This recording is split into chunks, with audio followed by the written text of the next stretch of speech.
आइए मेरे साथ हम देखेंगे कलाम मुक़द्दस में से वक्त को मद्देनज़र रखते हुए मत्ती रसूल की अंजील उसका 27 बाब उसकी 46 आयत देखेंगे 42।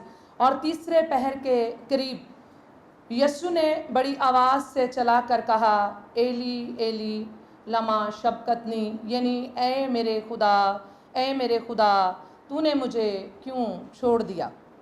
जब हम यीशु की ये पुकार सुनते हैं, वैसे तो हम इंसान होते हुए खुदा को यीशु को कुछ नहीं समझते, लेकिन जब ये दिन आते हैं तो शायद खुदा का रूह जो है वो लोगों पर इस मकाशफा को जाहिर करता हो कि हमें खुदा से इंसान होते हुए डरना चाहिए, क्योंकि अब जब खुदा आएगा तो किसी कुर्बानी के लिए नहीं बल्कि इलाही अदालत के लिए वो आएगा और हमारी अदालत होगी। तो यहाँ पर हम देखते हैं ये कलमा जुदाई का कलमा भी कहा जाता है और कामिल कफ़ारे का कलमा भी इसे कहा जाता है। मत्ती 27 बाब और उसकी 46 आयत में खुदा ने बड़े ज़ोर से जब एली एली पुकारा तो ये अब्रानी ज़ुबान का लफ्ज़ है एली एली लमा शबक्तनी। और जब मरकस रसूल की अंजील उसका 15 बाब उसकी 33 आयत में हम देखते हैं तो वहाँ पर जो अभी सिस्टर जी ने पढ़ा तो वहाँ अलोही अलोही लिखा हुआ है। तो उसका जो मतलब तो एक ही है दोनों का, लेकिन वो लफ्ज़ जो है वो अरामी ज़ुबान में बोला गया है, लिखा गया है। जब कलाम मुक़द्दस खुदावंद के रसूल लिख रहे थे तो रूह की हदायत से लिख रहे थे और वो अपनी अपनी ज़ुबानों में इस कलाम को लिखते हैं। तो अरामी ज़ुबान में अलोही अलोही लमा शबक्तनी जो है वो अरामी ज़ुबान में बयान किया गया है। ये ज़रूरी कि हम जानें, क्योंकि जब गैर कौमों में हम खड़े होते हैं तो लोग हमसे ये सवाल करते हैं कि यहाँ पर ये लिखा हुआ है, इस जगह आपका रसूल ये कह रहा है, तो दोनों लफ्ज़ जो हैं वो अलग हैं। लेकिन लफ्ज़ बेशक अलग हैं, ज़ुबानों में फ़र्क हो सकता है, लेकिन लफ्ज़ का मतलब जो है वो एक ही है कि ए मेरे खुदा तूने मुझे क्यों छोड़ दिया। और दोपहर से लेकर तीसरे पहर तक तमाम मुल्क में अंधेरा छाया रहा और तीसरे पहर के करीब यीशु ने बड़ी आवाज़ से चला कर कहा, एली एली लमा शबक्तनी, यानी ए मेरे खुदा तूने मुझे क्यों छोड़ दिया। ए मेरे खुदा तूने मुझे क्यों छोड़ दिया। जब हम भी दुख और तकलीफ़ में होते हैं, मुझे अपना पता है बहुत सारे लोग भी शायद जो दुआ गो होते हैं, ईमानदार होते हैं, जब वो बड़े कर्ब में होते हैं, जब वो बड़े दुख में होते हैं तो वो भी खुदा को इसी तरह पुकारते हैं कि खुदावंद तेरे सिवा मेरा कोई नहीं, मैं किसके पास जाऊं, तो मेरी मदद कर। जब मैं इसकी तैयारी कर रही थी और बार बार मैं इसको पढ़ रही थी तो आप यकीन जाने दिल दहल जाता है यीशु की ये कंडीशन, ये दुख, ये मुसीबतें देखकर। हालांकि ये गुनाह मेरे और आपके गुनाह थे जिनके सबब से आज खुदा यीशु मसीह सलीब पर बड़े करब में वक्त गुजार रहे थे और वो इस सारे नविश्ते को पूरा कर रहे थे। 9 बजे से दोपहर 12 बजे तक यीशु ने 3 कलमे अदा कर दिए। जैसे ही 12 बजते हैं सूरज अपनी पूरी आबोताब से चमक रहा था। एक हैरत अंगेज़ वाक़या पेश आता है कि पूरी दुनिया में जहाँ जहाँ रोशनी होती है, आज भी मुल्कों में किसी जगह अंधेरा होता है, रात होती है, और किसी जगह दिन होता है। इससे जहाँ जहाँ भी दुनिया में रोशनी थी वहाँ पर अंधेरा छा गया। हैरत अंगेज़ वाक़या कि तमाम जगह पर अंधेरा, और इतना ज़बरदस्त अंधेरा था कि कुछ भी दिखाई नहीं दे रहा था। ये अंधेरा 12 बजे से लेकर 3 बजे तक छाया रहा तमाम दुनिया में।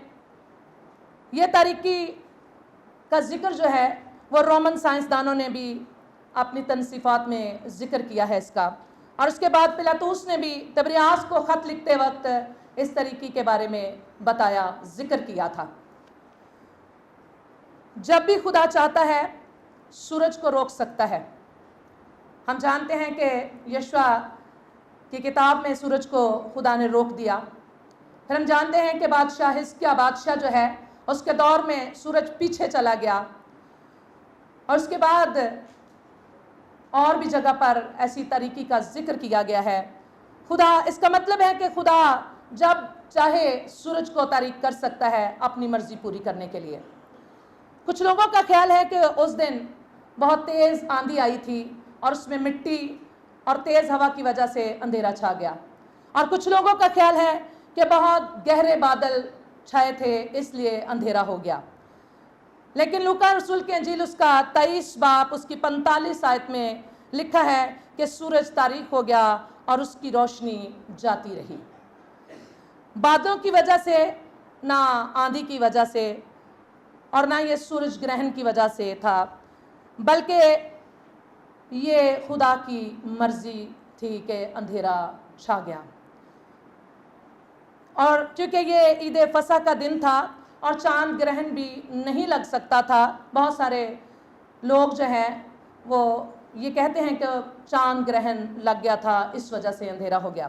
چاند گرہن اس لیے نہیں لگ سکتا کیونکہ وہ عید فصح کا دن تھا، اور عید فصح اور ہر مہینے کا آغاز نئے چاند سے ہوتا ہے، اور فصح مہینے کے درمیان میں آتی تھی، اور فصح کے وقت چاند پورے دنوں کا ہوتا تھا، اور زمین چاند اور سورج کے درمیان تھی اور سورج گرہن لگنا ناممکن تھا۔ حقیقت یہ ہے کہ طریقی خدا باپ کی طرف سے تھی۔ کلام مقدس کے مطابق طریقی خدا کی عدالت کو ظاہر کرتی ہے۔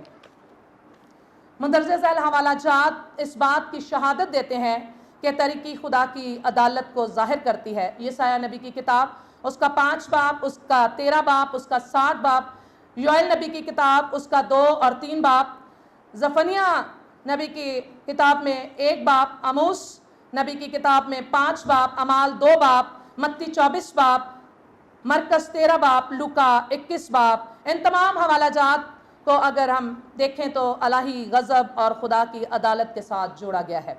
خدا کی نجات ہمیشہ نور کے طور پر ہم دیکھتے ہیں۔ مکاشفہ 6 باب میں جب خدا زمین کی عدالت کرنے آئے گا تو تاریکی ہوگی۔ دوسرا پطرس اس کا 2 باب، آمد ثانی کے وقت تاریکی ہوگی۔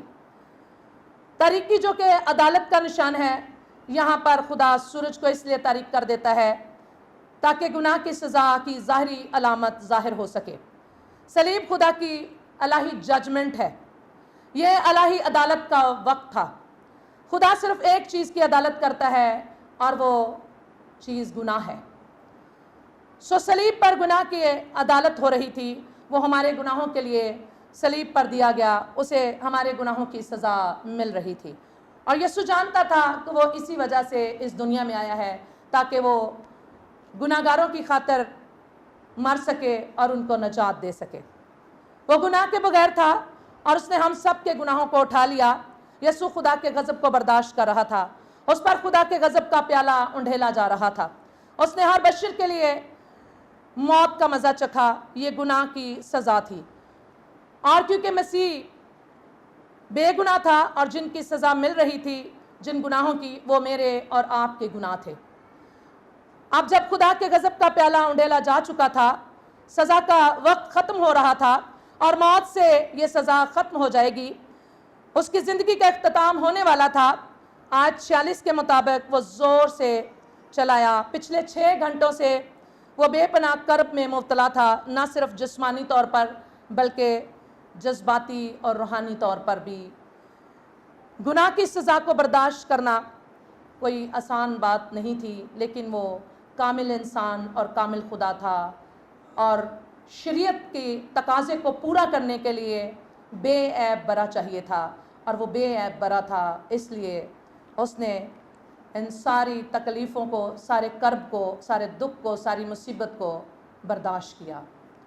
گناہ کے سبب سے اس کو جدائی کا کلمہ اس لیے کہا جاتا ہے، گناہ کے سبب سے قریبی رفاقت تھوڑی دیر کے لیے ختم ہو گئی تھی، لیکن مسیح کا بھروسہ اب بھی خدا پر تھا، اور خدا کی آنکھیں ایسی پاک ہیں کہ وہ گناہ کو دیکھ نہیں سکتی۔ گناہ کو اس لیے خدا نے اپنا منہ پھیر لیا۔ اس رفاقت کے ٹوٹ جانے کا سبب بنی آدم کے گناہ تھے، اور خدا گناہ کے ساتھ رفاقت نہیں رکھتا۔ اس نے مسیح کو گناہ کا بوجھ اٹھانے کی وجہ سے کچھ پلوں کے لیے چھوڑ دیا تاکہ شریعت کا تقاضا پورا ہو سکے۔ خدا گناہ کی سزا دے رہا تھا، یسوع ہماری خاطر گناہ بن گیا انسان خدا سے، تاکہ ہماری خدا تک رسائی ہو سکے اور ہمارا خدا سے دوبارہ ملاپ ہو سکے۔ اس لیے خداوند نے صلیب پر ہماری خاطر دکھ سہا۔ हमें खुदा की इस कुर्बानी को अपनी ज़िंदगी में कबूल करने की ज़रूरत है, क्योंकि गुनाह के साथ हम खुदा के हुजूर मकबूल नहीं ठहर सकते, क्योंकि अब गुनाहों की कोई और दूसरी कुर्बानी बाकी नहीं है। उसके पास एक ही बेटा था और वो हम सब के गुनाहों के लिए, हमारे कफ़ारे के लिए दे दिया।